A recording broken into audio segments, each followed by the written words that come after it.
friends.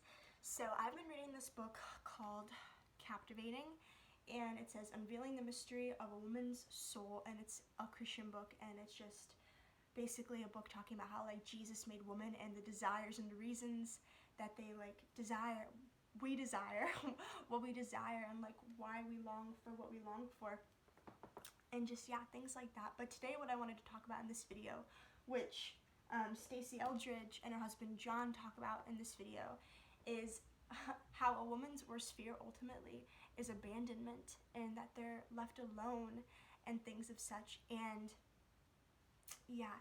so this is something that I have struggled with for so long. It literally, like, I feel emotional because I've struggled for so long, like feeling abandoned, feeling left alone, and even like amongst having great relationships like here on earth. Like, it's true that there's people out there who can have so many beautiful and great relationships, but they still feel alone because our hearts were made to be filled by our God. Our hearts were made to be satisfied by Jesus and Jesus alone. And so when they're not, we're left so unfulfilled, we're left empty, and we're left thinking we're alone. And so basically what this book is talking about, the chapter that it really talks about it throughout all the chapters, but the chapter that really stuck out to me was called A Special Hatred. And this basically talks about how the enemy hates us as women. And if there's men watching this too, welcome, like, hello. And it could be the case for you. Like, we all, to some extent, like, fear being alone, but this book is, I'm just speaking in the context of women right now. The enemy hates us because, you know, we are his. Like, we belong to the Lord, and that's true for both men and women. And specifically us as women, like, we have, like, the glory, like, we hold and incarnate the beauty of Jesus, and so do men. But like, there's something so unique and so beautiful about a woman, how we literally are just like we are his glory, you know?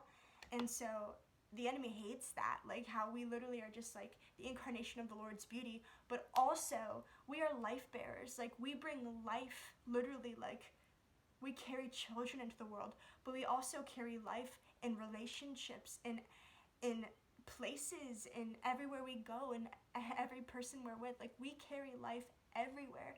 So the enemy, who is death and who longs to steal life, literally hates us for that. He hates us because, one, we incarnate the Lord's beauty, but also we literally are life bearers in the name of the Lord. And so he just like, he does not, like, he literally is passionately like, how would I word it? He's like passionately against us. Like, he literally hates us. And this isn't something, like, I first read that and I was like, oh, like, huh. But it's like, it's nothing we have to fear. Like, if anything, like, we can rejoice in the fact that, like, no, like, the reason why he hates us is because we belong to the Lord, because we have his power, because we do hold his glory, because we are his, we are not our own. And so what I'm trying to get out of this is, the enemy knows that one of the, like, either a woman's greatest fear or one of them is in abandonment, is being alone, left alone and forgotten. And I truly believe that the enemy attacks us in this. I feel him attacking me in it so often. Like, he's like, you're alone, if you would only if you would truly expose who you truly are. Like, I feel like as people, we're so quick to like hide ourselves, whether it be under makeup or whether it be just being quiet because we don't want to talk, because we're afraid if they truly see who we are, they won't like it and we'll be left alone. And so the enemy usually whispers three things into our minds: you're alone, you're gonna be alone if you truly just speak out and be who you were, and what was the last one? There was one, like, across the lines. Let me find it in this book. It's in here. I'll try to find it quick.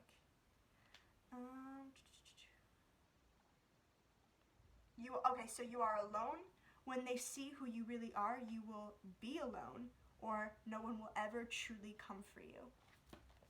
And it's like, how many of you, like, ladies or even men, have, like, either believed that, lived with that, or just whatever? Let me tell you, it is the biggest lie. You are not abandoned. The whisper and just the ache in your heart that makes you feel like I'm alone, like no one will pursue me, no one truly wants to come after me, like if they see who I really am, I'll be forsaken. Like, no, like, no, like you are not alone. You are so loved. Like you are passionately, even though you are passionately hated by the enemy, you are passionately desired and loved by the creator of the universe. Jesus Christ, King of Kings, Lord of Lords, God of everything, and creator of all things. He loves you, he longs for you, and he wants to romance you. And it's just so beautiful. And so yeah, like you are not alone. And so I just felt like I needed to say this. Like you are not abandoned. He loves you. He sees you. He's with you. Like he's not just with you like when you go to eternity with him. Like no, like you don't just live with him when you go and die and be with him. Like no, you live with him here and now. Like that's the whole beauty of like this relationship with Jesus is eternity starts like now. Like we are with Jesus and living with him and dancing with him and doing life with him and all life things with him now. Like he is with us. Like he lays with you as you lay down in bed at night, and he's the one who calls you awake. He's the one that wakens you up and beckons you and brings you to life and gets you out of the bed. Like he walks with you through all life things. You are not abandoned, you are not forsaken, but you are loved by the King of Kings, Lord of Lords. And not only that, but he has made you to be a certain way, a certain beautiful way for a reason.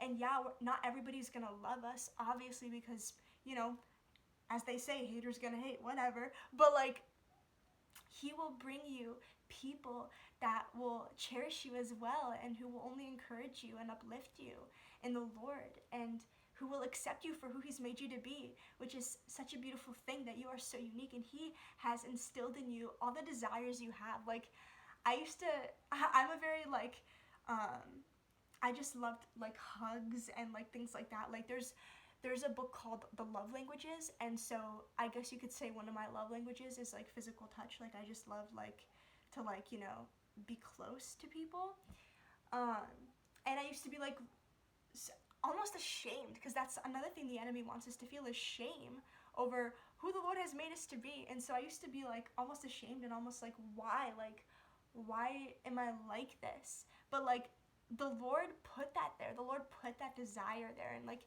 not only did he put it there, but he put it there to fulfill it, first of all.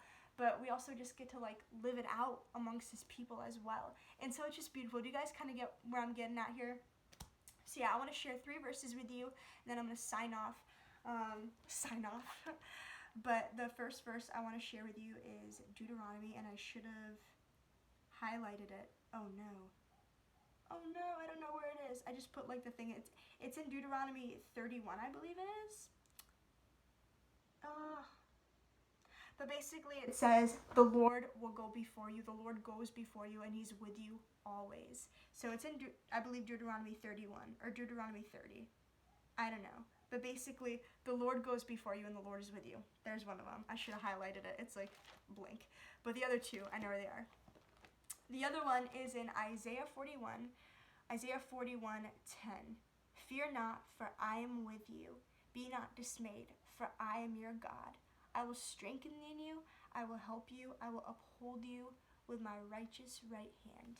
And then lastly, these are Jesus' words from Matthew 28. This is when he was giving the Great Commission, telling us to go make disciples of all the nations.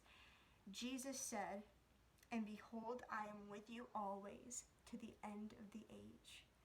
So Jesus is with you always. You are not abandoned. In fact, you are literally longed for by him. Literally, it says in Song of Solomon that with one glance of your eye, you overwhelm him. You overwhelm his heart.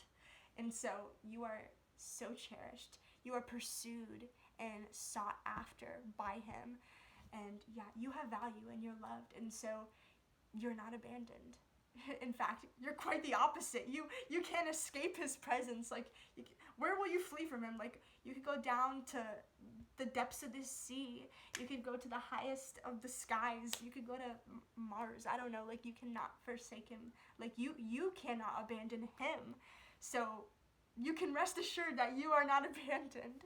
And so, yes, I hope this video was encouraging. And yeah. love you guys so much. Thank you for watching, and I will see you in my next video. Bye-bye.